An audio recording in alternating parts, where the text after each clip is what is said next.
Another day, another tinda serye na naman kahit maulan ngayong araw. Bye-bye. Basta naman mga.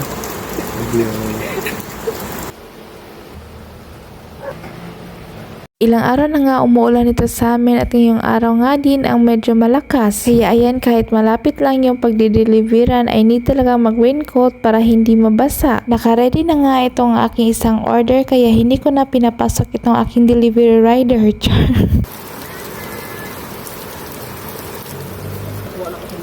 Ha? Okay, bye.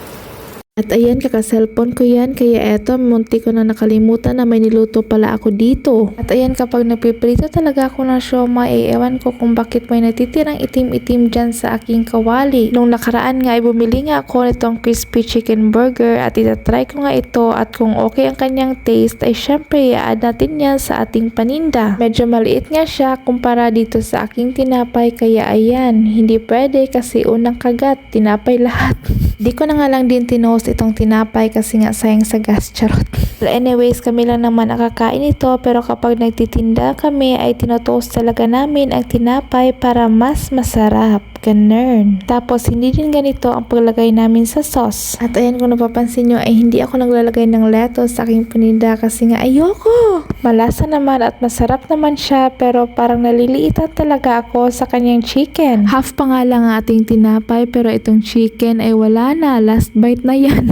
Baka may alam kayo kung saan makakabili ng ready to cook na chicken burger, chicken patty or anong tawag dyan. Basta yun na yun, pa-comment na lang. Kasi eto masarap naman siya pero maliit siya para sa aking tinapay. Habang nagkakape nga ay may last na pa-order kaya yan i-deliver na ng aking delivery rider. At last na nga yan kasi nga babiyahe pa siya mamaya. Ewan ko ba kung ano nakain ng taong ito kung bakit ang ganado niya ngayong araw. Bye-bye. Basta naman mga. It's raining out.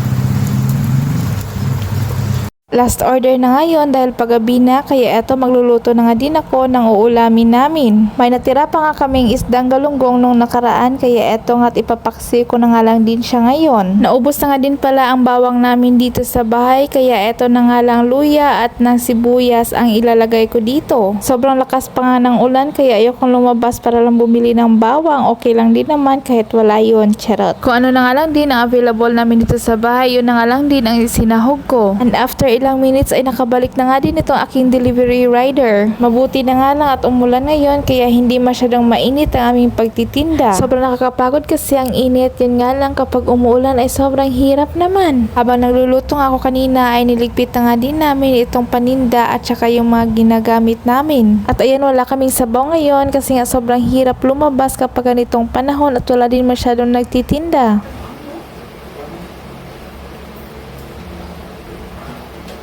Fast forward, mag 8 PM na kaya eto nga't paalis na nga din ang aking delivery rider. Wala daw kasi siyang pera ngayon kaya dito ko na lang siya sa bahay pinakain. Busog na nga ang taong iyan kaya aalis na siya at pagka uwi niya ay ako na naman ang kanyang kakainin. Charot.